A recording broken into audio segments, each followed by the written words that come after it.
Endora Peaslee, called by those who feared her Pandora, paused to check that her package was secure. She had abandoned the boat that had brought her from Haiti and sent it to autopilot after the satellite had locked on. Her muscles ached from swimming through the warm Florida waters, but she had no time to rest. She was just a few miles from her destination, but if she was going to make the deadline, she was going to have to hustle. She ran up the sandy shoreline and onto the streets of what had once been Palm Beach, home to old money, and moved through the wreckage of the low buildings that had once been an exclusive shopping district. This area was mostly abandoned. Even the dogs and cats had moved inland. Without the rich, the island had gone wild. Sand drifted down the streets. Saltwater ponds filled parking lots. The grass had died and been replaced with plants that were more tolerant of the sea spray. Mangroves were slowly reclaiming the island. Marching in from the lagoon at a slow but sure pace. As she crossed the bridge over the intracoastal, she looked south, and in the distance could see the Suncoast arcology rising up into the sky. Even this far away, she could see the cloud of machines that were flitting around it like bugs on a corpse, except the corpse was hundreds of years of human effort, being systematically recycled for a bold new future. If only that future had been planned by human minds, she might not be a terrorist.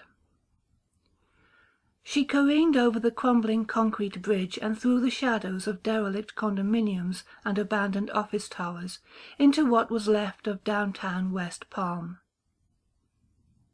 City Place and the Kravis Center for the Performing Arts lay in ruins. Shattered glass windows and barrel tiles littered the streets.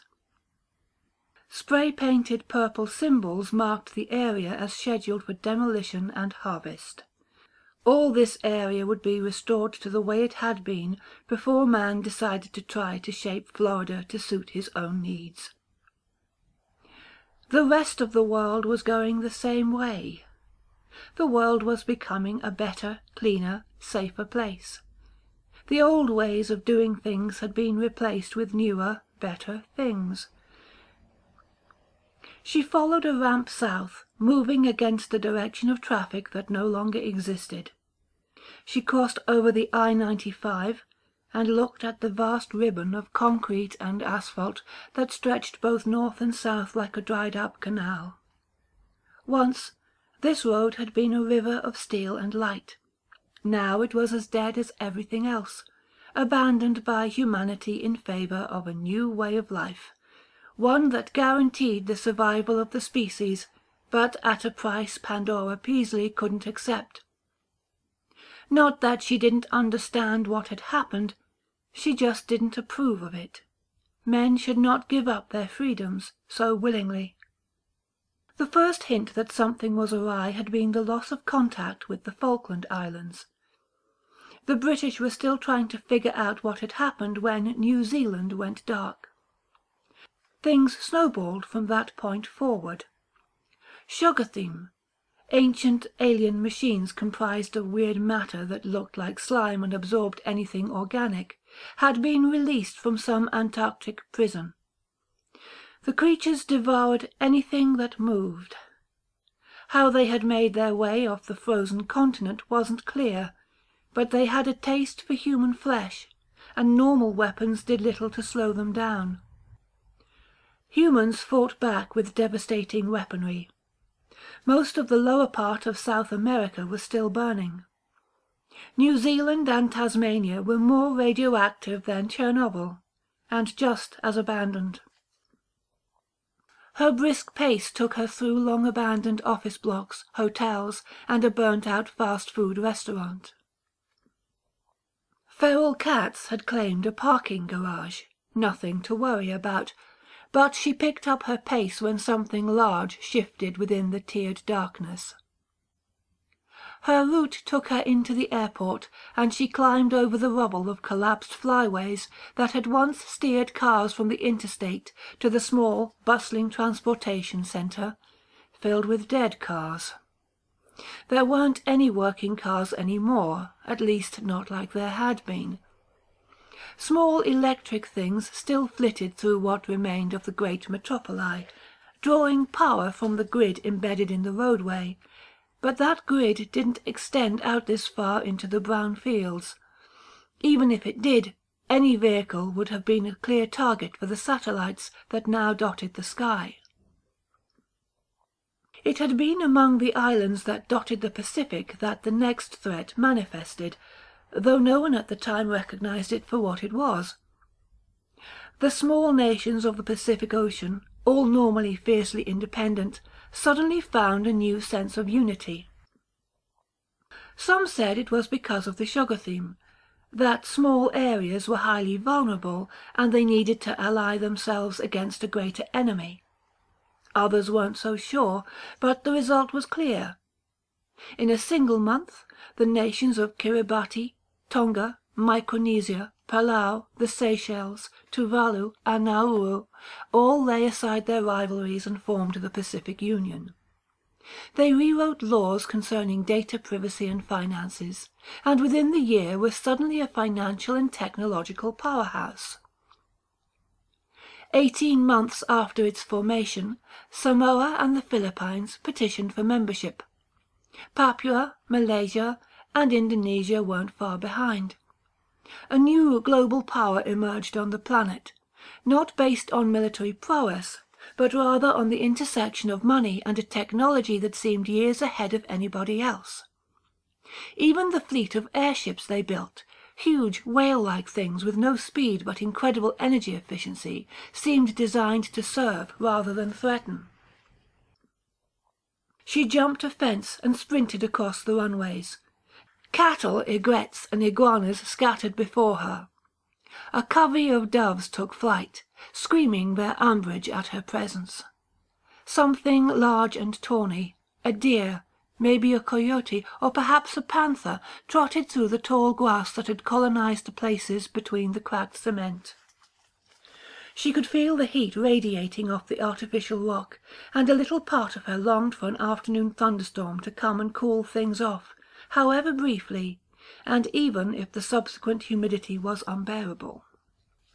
The airships of the Pacific Union were the first to arrive after Typhoon Fabiola had unexpectedly turned north and devastated Japan from Kumamoto to Sapporo. Union forces carried out rescues, turned malls into hospitals and shelters, stabilized nuclear reactors, and made sure everyone was vaccinated against diseases that had been long thought eradicated. The images of Pacific Union airships hovering over Tokyo's skyline became commonplace, and it came as no surprise when Japan's emergency government, operating out of Okinawa, petitioned to become a member state. When the Koreas and Taiwan followed, China protested, and by that point the wave had gathered such strength that it was pointless to stand in its way. She found her way through a gutted hangar and back onto the road on the far side of the airport.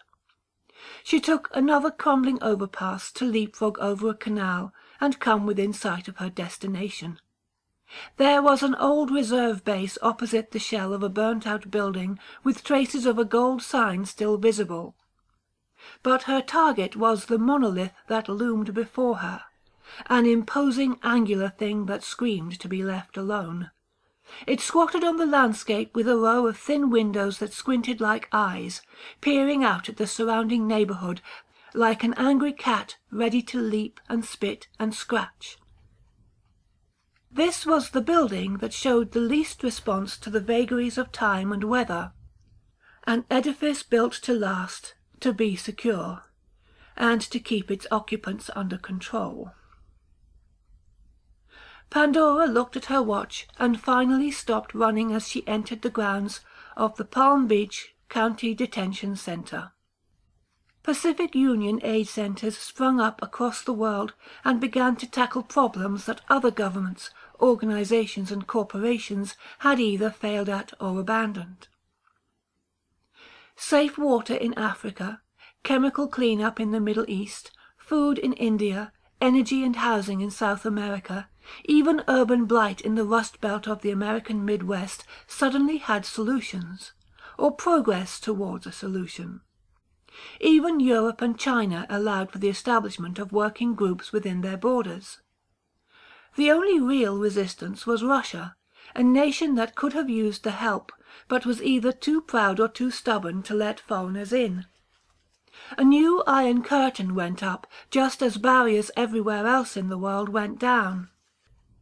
The power in the detention centre was still on, functioning at emergency levels that kept the cells locked, but little else functioning. There were other buildings that had better power systems, but they all lacked the ability to remotely operate doors. The plan depended on keeping things under control until the very last minute. Prisons, long abandoned but often with their own power supplies, provided the perfect opportunity to do just that. All she had to do was wait for the right time. With clean energy, clean water and clean food came a sense of prosperity, of unity and of trust. Those feelings left little room for the fear of subjugation. When evidence emerged that the leaders of the Pacific Union had all suffered from some sort of seizure, one that resulted in the total dissolution of previous memories and personalities, it was all too late. People didn't care. They gladly traded exploitation by the Western powers for exploitation by people who looked and spoke as they did, and took care of their needs. In a quarter of a century, the Pacific Union had conquered the world without so much as firing a shot. Pandora moved through the dilapidated building with a sure-footed accuracy, dodging broken-down furniture and decaying concrete. Weeds and scrawny trees had taken hold in walls, drawing light and rain from cracked skylights. Bugs had found their way in too, mostly mosquitoes and dragonflies. There was also a large paper wasp nest that buzzed angrily as she passed by, forcing her to dodge right and bounce off of the wall of holding cell. Something inside moaned ominously, and the steel grate rattled as its strength was tested. She softly cursed, put her hand on her gun, and slowly backed away. She eyed the shadows moving beyond the weak light, waited for them to settle, and then took off running again. She had to reach cover. The exercise level 12 stories up had been prepared, stocked, and fortified. All she had to do was avoid being caught before she got there. 3 years of planning was about to reach fruition. All around the world her sisters were following the plan, and like her, leading their own pursuers into similar situations. After today, the world would never be the same, one way or another. Once the plan was in play, it would take only hours to wrap the world in terror. 2 stories below her, the entrance exploded in a shower of glass and cheap aluminium framing. She glimpsed a dozen shock troopers as they stormed through the smoke and ash. They wore insignia that harkened back to various law enforcement agencies, but the laws they were enforcing weren't in any municipal or state code. These men were enforcing new laws, written by their new masters. And those masters may have looked human. But that was only a one. It had only been after most of the world had submitted to the Pacific Union that its leaders had revealed themselves as something inhuman. The world had been invaded, and the invaders were creatures of pure mind, cool, ancient, and alien intelligences that brought with them solutions to all the world's problems. All they demanded was complete and unquestioning obedience, and most people readily complied. The only ones who hadn't had been those who recognized them for what they were. People like Pandora's parents. People who gave the invaders a name. The Yith. Pandora Peaslee, 5th daughter of Robert Peaslee and Megan Halsey. You have been tried in absentia and found guilty of crimes against humanity. A warrant has been issued for your execution. Surrender now, and I assure you that the method will be painless." His voice was nearly void of emotion. Pandora looked at her watch. Her pursuers were right on schedule. Her schedule, not theirs. Hopefully everything she and the others were doing wasn't on the Yithian timetable. The Yith were time travelers.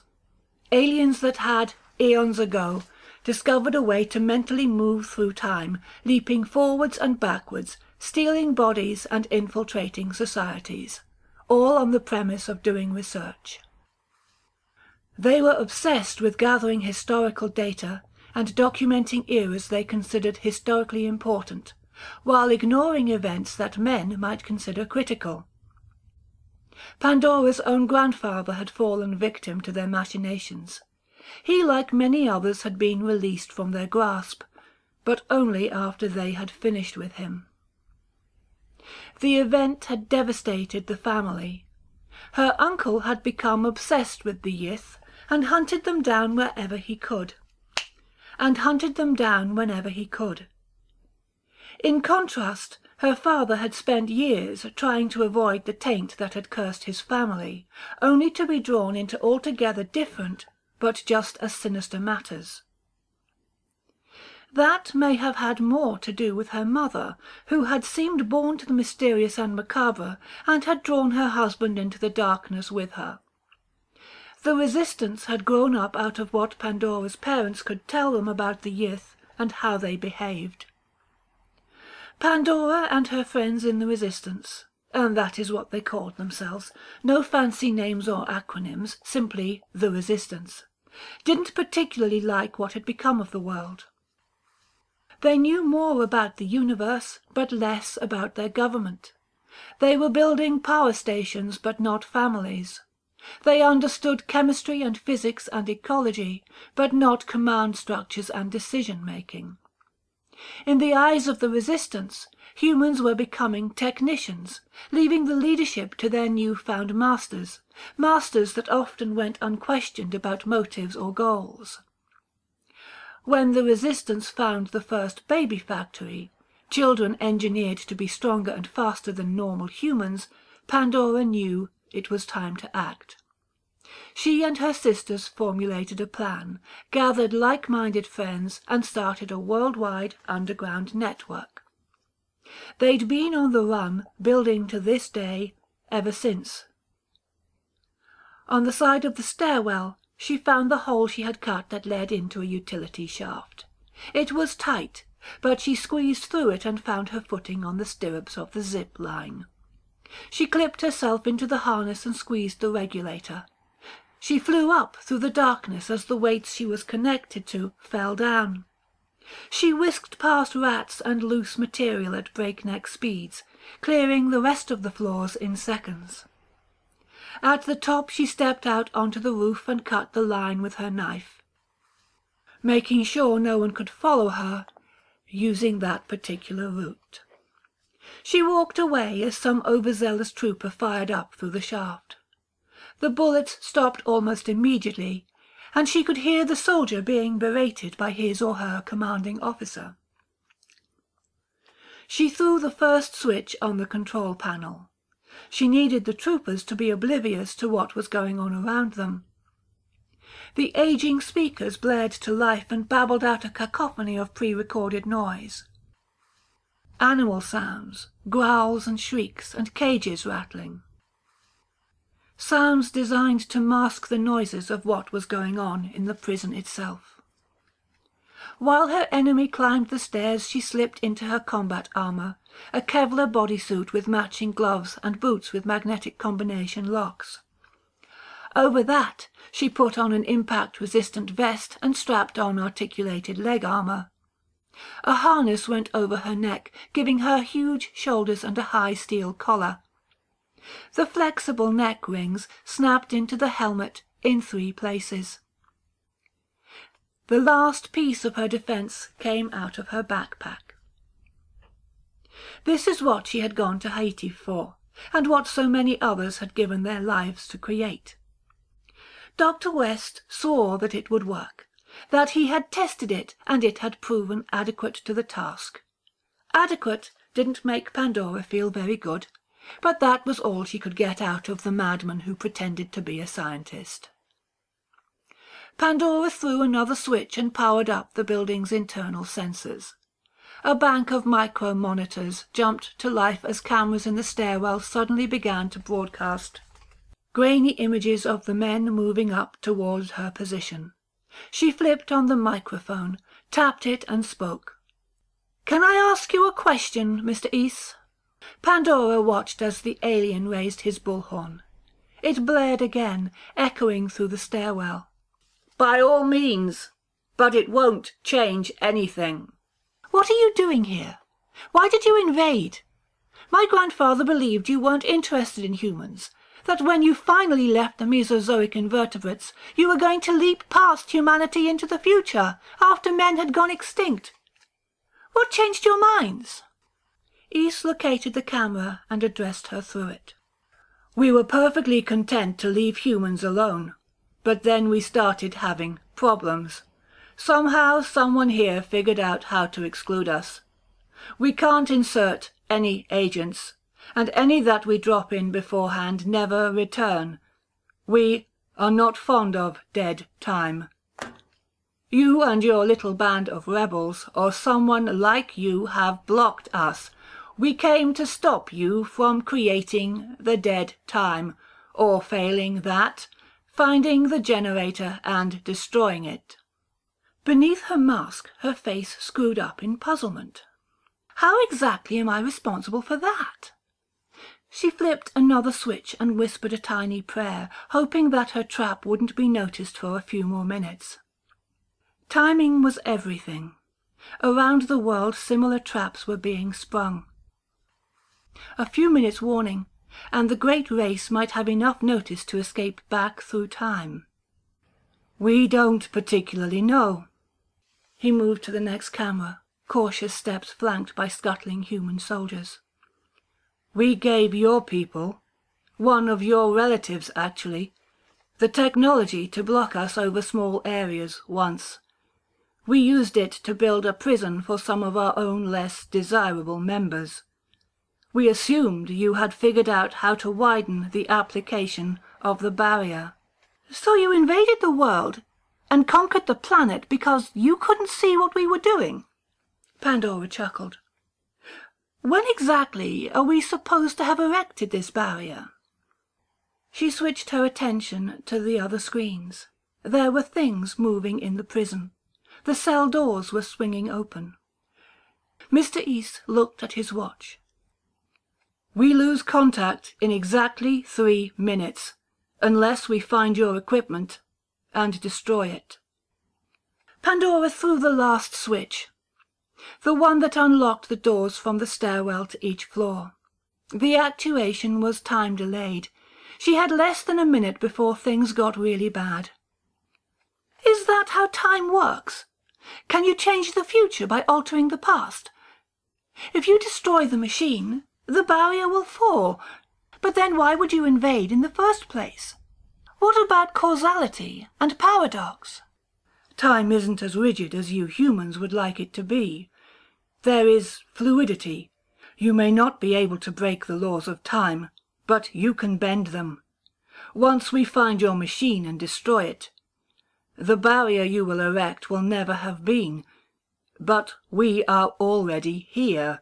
We can't simply be erased from existence." "That's what my grandfather said. He warned me that using time against you would be pointless. He said you were grand masters, that you played the long game superbly, and as long as you had players on the field, you would be nearly invincible. I knew your grandfather, spent some time in him. He was clever for a human." "My parents were much more clever. Did you ever meet them?" He was on the floor below her. "Your father, Robert Peaslee? I never had the privilege. I knew him by reputation. I've read his file. Pandora Peaslee pulled the plug on her control board and then smashed it with the heel of her boot. Did it ever dawn on you, Yithians, that I might take after my mother? She had an alias as well.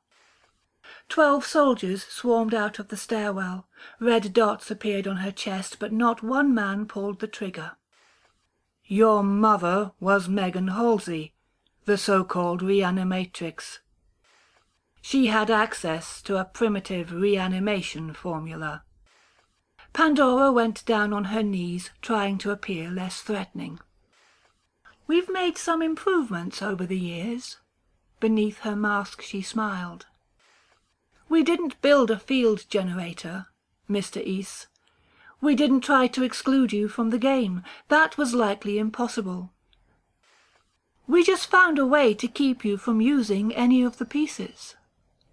A sense of panic suddenly filled Mr. East's voice. The rest of the resistance, where are they? He barked orders at his troops. Find them! Kill them! Pandora assumed a crouched position. You still want to kill the resistance? Pointless, really. I'm afraid they are already dead. Mr. East fired a shot and struck Pandora in the shoulder, spinning her around and knocking her to the floor. Her armor was barely scratched.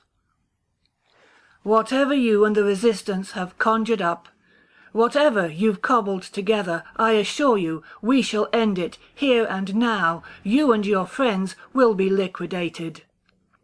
Pandora sat up, rubbing her shoulder. I told you, Mr. East, the resistance is already dead. From the darkness of the stairs, broken shapes moved and stumbled up onto the roof. They had been men once, and alive, but they weren't either anymore. Pandora's formula, her reagent, had transformed them into something bestial, something subhuman. They shambled out of the cages they had been held in and with each step gained speed. There were hundreds of things, pouring out onto the roof like ants swarming a piece of candy. There were only a dozen armed soldiers, and the unstoppable wave of undead washed over them. Gunfire did little to slow them down, and as man after man fell, the desperate sound of the remaining soldiers and the pathetic guns did little but serve as an attraction to the things that screamed and bit and spread their infection. "This is your plan, Miss Pandora?" Mr. East shouted, marching towards her, swinging his gun back and forth between his quarry and the things that were tearing his men apart. "You've weaponized a reanimation reagent, made it contagious. I assume some sort of retrovirus. Do you really think we can't put a stop to this plague of yours?" She tore the package open and revealed the sigil beneath it, a stylized, tentacular thing that seemed to crawl out of infinity. East hissed at the thing, but anything he was going to say was drowned out, as Pandora began to recite a necessary bit of poetry. "Strange is the light which black stars doth shine, and men become monsters beneath a yellow sign. Lost Carcosa rises ruined, but stranger still, sending ravenous hordes bent to Richthill's will." "You dare!" Mr. East was screaming, but Pandora could barely hear him. The chant filled her ears. "You invite the Yellow King? Are you mad? He will lay waste to this world, warp everything to his own corruption." For the first time ever she saw fear in the eyes of a Yith. "Please, don't do this. We would have given you a paradise." He fell to his knees and scowled. "Do you really think that you can control it? Do you and yours think you can bear the mantle of the king? Hear my words, little girl. The pallid mask will give you his power, a taste of it at least, but in time it will worm its way inside. It will gnaw at you, corrupt you, and leave you a hollow, empty shell." The undead paused as he emptied the clip in their direction, but only for a moment. Across the world, Pandora's sisters continued the invocations that would bind the undead members of the resistance to their service, and in turn dedicated themselves to the service of Hastur. In the sky, the sun slowly declined. into a yellow sign, pulsing with a sickening rhythm. "Better to rule in hell than serve in heaven," she whispered softly. The curtain had been drawn, the song of Casilda sung. The second act was imminent. It was time for the king in yellow to send his terrible messenger. Her army, her subjects, thousands of undead, fell prostrate before her. They were hungry, she could sense it. They were ravenous, capable of consuming all they could lay their hands on. It wasn't enough. It would never be enough. Through time and space, the yellow sign took its measure, and upon the world the dead time fell. Somewhere, in what was left of her humanity, Pandora Peaslee hoped that some day, somehow, some men, some humans might survive. But not today. Beneath her helmet, the pallid mask settled into its rightful place. Pandora Peaslee assumed the role of Hitil and headed south, toward the arcology. Her army followed.